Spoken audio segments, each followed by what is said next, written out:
Welcome to our Nerdcast episode. These are going to be short, like 20 to 30-minute podcasts that are more of a deep dive into a specific topic versus our longer podcasts where Christina and I have a conversation. A lot of these topics will lead into those conversations, but these are a little more educational-like, so we hope that you either learn something from it or find it entertaining or interesting at the very least. But let us know in the comments if you don't find value in these, then maybe we'll focus our attention elsewhere.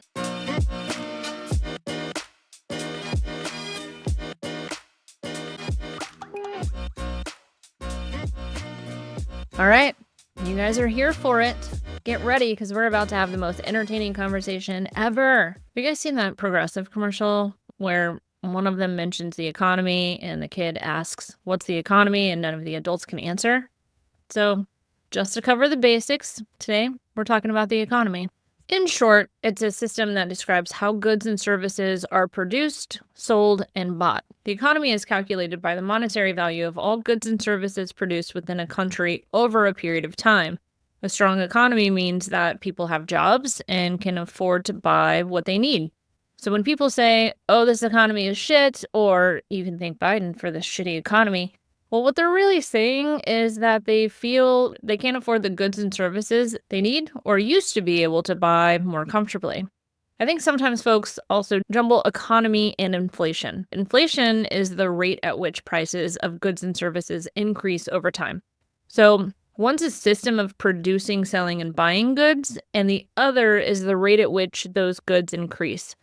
Inflation can affect the economy because when inflation is high and it outpaces wage increases, which is an important part to remember, we'll get to later, it can equate to a struggling economy. On the other hand, most believe that a low and stable inflation can stimulate spending, which can boost economic growth. So you might initially think, let's not have any inflation and we'll all be better off.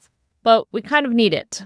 Governments and their central banks come up with an inflation target percentage each year. The number's pretty arbitrary, though. The basic idea is that if the cost of goods and services rise, companies make more money, create more jobs, and increase wages. And wages and inflation should rise together, but for a long time, it hasn't happened. Although we did start to see wages rise in mid-2023, which is great, but we were already so behind that wages are still not near where they need to be because inflation is compounding. So these numbers are all made up. But just to try to explain, let's say inflation was 9% in 2021. COVID, all that shit. We had supply chain shortages and companies drove up prices to recoup their loss in demand and production. Anyway, let's just say it was a high 9% and you received a 3% increase at work. Then in 2022, inflation came down a bit and was 4% and you received a 4% increase in line with inflation. So cool. Then in 2023, inflation was 3% and you received a 6% increase. Awesome. Your wages have started increasing at a higher percentage than inflation, which is great. But even if that did happen, you'd still be under. Because over those 3 years, inflation rose 16% and your wages only increased 13%. And we'll talk more about wages later, but just to try to provide some context on the ideology of inflation and why you're likely to hear that a little inflation is a good thing, but it's really only a good thing if wages are rising with it. Another way to combat rising inflation is controlled by the Federal Reserve. They increase interest rates as a way of making all borrowing more expensive. Making investments and hiring people even becomes more expensive, and eventually that slows the economy down. So essentially what the Fed is doing is signaling to the market that there's a real issue and we need to combat inflation. So they're driving the demand down by making it more expensive to purchase things. There could be less jobs because companies aren't hiring, etc. Now, going too far in that direction creates deflation, which leads to less spending. Companies make less. They still want their profit though, so they do layoffs, hire less, and cut costs, which leads to slow economic growth. So when inflation is high, the Fed increases interest rates to slow spending down. Then folks stop spending altogether, and the Fed goes, whoa, you can't stop spending altogether. So they have to drop interest rates to entice people to buy. So ultimately, it would be bad if we had inflation at a 0%, A great example of a bad deflationary spiral is the Great Depression. So let's use that period in history to discuss how a president can affect the economy. So often people tend to credit or blame the economy on a sitting president. But can the president really control the economy? Well, the answer is they can-ish, but I'm not sure it's in the way that some people tend to think they can. The government can really only control government spending. And over the past 50 years, government spending has only represented about 20% of our GDP, or gross domestic product. And the vast majority of it is on entitlement programs like Social Security and Medicare, which the president has very little influence on, as they only represent one branch of government and not the one that controls government spending, which is Congress. Although, of course, lately, with the new administration, we've been seeing all kinds of actions that are trying to skirt Congress, and we'll see how that plays out. It's really going to depend on how the courts uphold the law, but just for the sake of this episode, let's assume everyone's following the law. All right, so possibly the biggest misconception I've heard lately is that policy changes are felt by us immediately. But really, they can take many, many months or even years to be felt by us. And probably the reason that most presidents can't affect the economy immediately is because most indicators that matter to people aren't controlled by the president. They can't control interest rates, which are controlled by the Federal Reserve, gas prices, demand and supply, housing prices, food prices, etc. However, the policies and programs the president pushes to Congress can have an effect on individuals and therefore fuel or diminish the economy. All right, so story time. Let's travel back to 1930s and talk about Franklin D. Roosevelt, or FDR, who was president during the Great Depression, which was the worst economic crisis in history. So how did FDR control the economy as president? Well, he established Social Security, he established a minimum wage, unemployment insurance, established the Civil Works Administration to employ millions of unemployed Americans. So he, along with the partnership of Congress, of course, established programs that affected the American people, and they were able to fuel the economy because they were able to buy the goods and services again, which took years. So he didn't increase or decrease the economy exactly, or increase or decrease inflation, but he introduced programs that pretty quickly put money into working class hands, and their spending improved the economy. And these programs were paid for by heavy taxes placed on corporations and the rich. So for us to currently think that we can't tax corporations and the rich is kind of silly because we've already done it. And during a Great Depression and deflationary period, and we've seen that it can work and without negative effects. So you can take all of the excuses with a grain of salt, putting it nicely, if you want to, of course. Anyway, not only did FDR tax corporations and the rich, but he became the most popular and respected president we've ever had because he did it for the American people and in spite of big business and the rich. He was also elected 3 consecutive times. For those asking how 3 terms was possible, back then we had a 2-term tradition because no one had ever done more than 2. But it wasn't yet in the Constitution that presidents could only serve 2 terms. So FDR was president for 12 years, from 1933 to 1945. He established the New Deal party system, which were a series of domestic programs, public work projects, and financial reforms and regulations with the aim of addressing the Great Depression. Side note, this period also began the ideological swapping of the Democratic Party and the Republican Party into today's modern version. I've actually heard a lot of people say that they don't believe this is a thing. They believe the Republican Party of Lincoln's day is the same Republican Party of today. And we've actually had a lot of shifts in parties and their ideologies. And we had a lot of parties back in the 1700s and 1800s that don't even exist today. But honestly, don't believe me. Luckily, it's part of documented history, and you can go back and look yourself. Look at who was part of which party, and then look at their policies, principles, beliefs, and decide which party of today their policies and beliefs would align with. And that's all I'm going to say about that.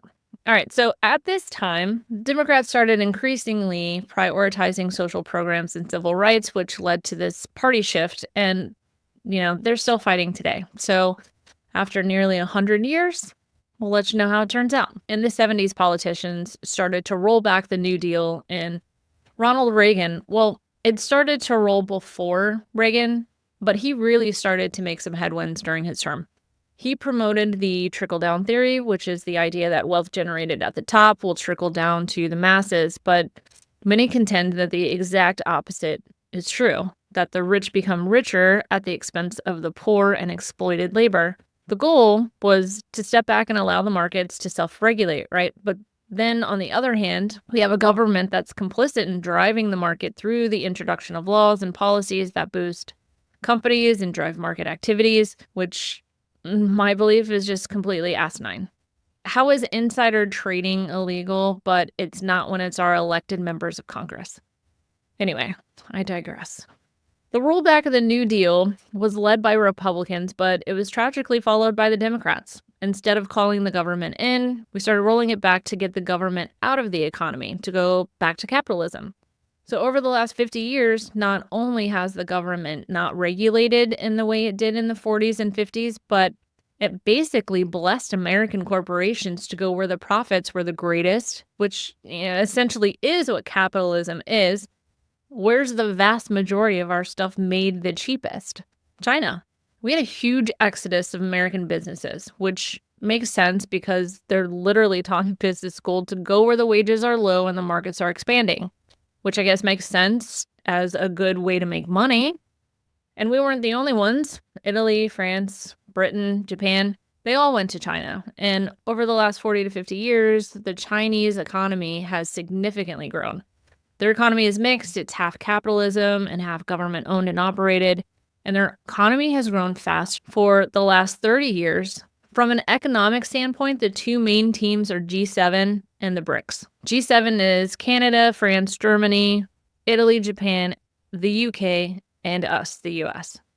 The BRICS was initially Brazil, Russia, India, and China, but now it also includes Egypt, Ethiopia, Iran, South Africa, and Arab Emirates. Recently, we, the US and Western Europe, tried to deny Russia the market for Russian oil and gas, which they depend on, expecting Russia to collapse and end the war in Ukraine. But instead, they just went to their allies in the BRICS and sold the oil and gas to them. And now they are growing faster than the US. So what's happening is just like a perfect storm. Inflation is high, our economy is low, the rich are offloading the cost onto the lower and middle class. And I'm not an economist by any means, but I can't imagine this points to a positive direction for us financially. So when corporations went to China to take advantage of low wages and a growing market, it made these corporations a fortune. And for the top 10% of Americans who own shares in these companies. Fun statistic for you. The top 10% owns 80% of the market, stocks, and bonds. All while our wages have been stagnant for almost 40 years. If you adjust wages to the prices of goods and living, wages have been going up 0.5% a year, which means it's going up nothing. They're really not going anywhere. While China's average wages have quadrupled in the same 40 years. Remember when I mentioned wages should increase every year along with inflation? Well, the federal minimum wage has been $7.25 an hour for the last 15 years, while inflation has increased every year. Republicans haven't raised minimum wage, and Democrats haven't raised it since it was last increased in 2009, when it went from $6.55 an hour to $7.25 an hour, where it remains today. Obama tried raising it to $10, but the majority was Republican, and so it didn't pass, and he ended up signing an executive order to increase federal workers' wages to $10 an hour. And remember earlier I said executive orders don't dictate things that Congress or legislative branch controls? Well, executive orders are signed by the president, who controls the executive branch, so they can only dictate how the executive branch of government operates, essentially managing operations and specific actions or policies of federal agencies. So when you read all this stuff about executive orders being used to roll back DEI initiatives, remember that companies make their own policies, and they don't have to follow executive orders. They may feel pressure to, but they should feel pressure from you, us, the consumer. Who this really creates a problem for are federal agencies and those with government funding. Over the last 70 years, production has increased 252%, and hourly compensation has increased by 115%. Wages were equally rising with production from 1960 until about 1980, then stagnant. So from 1948 to 1979, production increased 108%, and wages increased 93%. So pretty well in line with each other. Then from 79 to 2018, production increased another 70%, and wages only 11. So we have this huge disparity in wealth inequality, and the separation between the stock market and the economy has never been worse. The money is staying only in the investor market, meaning only the rich that have 80% of the market are getting richer. The money's not going into the real economy. It's not being invested in jobs or U.S. manufacturing. We have not reinvested in the working class, and yet the working class are the consumers. So I believe at some point there's going to be a crash because people without money can't spend money. Consumer spending is already dropping. But goods like clothing, groceries, and of course housing have all increased. And along with it, sadly, consumer debt. People are having to buy groceries, their necessities, with credit cards. So if we were honest, or if our government were being honest with us, giving it to us straight, not narcissistic, and could just say, things are bad. Things are bad for the majority of us. It's going to be hard, and it's likely to get harder. But if we want to avoid another Great Depression, we should come together and get through this difficulty together. Look back at what worked under FDR and use that as a guide. But honestly, I don't think our current climate, besides our political leaders who I don't think would ever do any of what I just said, but the American people even, I don't think would want to work together to help each other out like we had to do during the Great Depression. Or at least not yet. Not until it's so bad that it affects the large majority of people. Tax the corporations and the rich and disperse that to the working class. Provide jobs. Increase wages. In fact, this administration's proposed tax plans will increase taxes for working class and lower it for the extremely high earners. Not to say that I believe the Democratic Party ran on a campaign of being straight with us either. I believe that there were several factors that led to Kamala Harris losing the 2024 election. Number one, I'm just not sure that this country is ready for a female president just yet. Sadly, I don't. Not that I believe that, but I think this country as a whole isn't quite there yet. We also didn't have a primary, so people felt their choice was removed. I don't think she was very personable, and there may have been a strategy there, seem super strong and confident because one, you're a woman, and two, you're competing with Trump, who, even when blatantly wrong, doesn't back down, he doubles down. Again, I personally don't necessarily want that, but I could see it maybe being part of their strategy. However, the biggest reason I personally think she lost is that she and the entire Democratic Party really never said, we feel you. We know things are bad. We've been doing the same thing for how long and not getting where we need to be, so let's change some shit. Trump did that. Now, we can just wait and see what all he plans on changing and if it will have positive impacts on us and our country. But some of these planned changes can have profound negative effects that you don't get second chances with. So don't go dormant. There's a flood the zone strategy going on right now, which is an attempt to overwhelm the opposition as well as the media through a flurry of moves that make it difficult to respond to all at once. And it drains us. It makes us feel helpless. The administration is issuing a seemingly relentless number of policy announcements and signing a large number of executive orders, some of which I don't even think they believe have a chance, like the birthright citizenship order, but it does have a huge emotional reaction. So you focus on that while they're working on other detrimental things that they can actually or possibly do. Now, of course, emotional reactions can be good, but we have to be sure to use that effectively. So my advice, first and foremost, take care of your mental health as much as you can. And when it comes to these policies and orders, pick a few that you are most passionate about and do what you can to combat those. Try not to overwhelm yourself. And it may seem like there's nothing you can do, but We can start becoming some Karens with our elected officials. And of course, there's an app for that. Go to Play Store or Apple Store and search 5, the number 5, calls. Their slogan is spend 5 minutes making 5 calls. Calling is the most effective way to influence your representative, and they measure emotional intensity about issues because emotions can trigger behaviors, and they want us behaving. So this app not only provides your local rep's phone number, but also gives you a script for top issues and concerns that you may be calling your rep about. And you can notate if you left a voicemail or actually made contact. You can set up reminders to call when it's convenient for you. But you absolutely can't bring yourself to call email. Use the scripts that the app provides and email your state rep. You can go to house.gov, enter your zip code, and find your state rep's emails. Let's start flooding them. All right, guys, that's all I have for you today. Let's stay connected. I'll see you next week.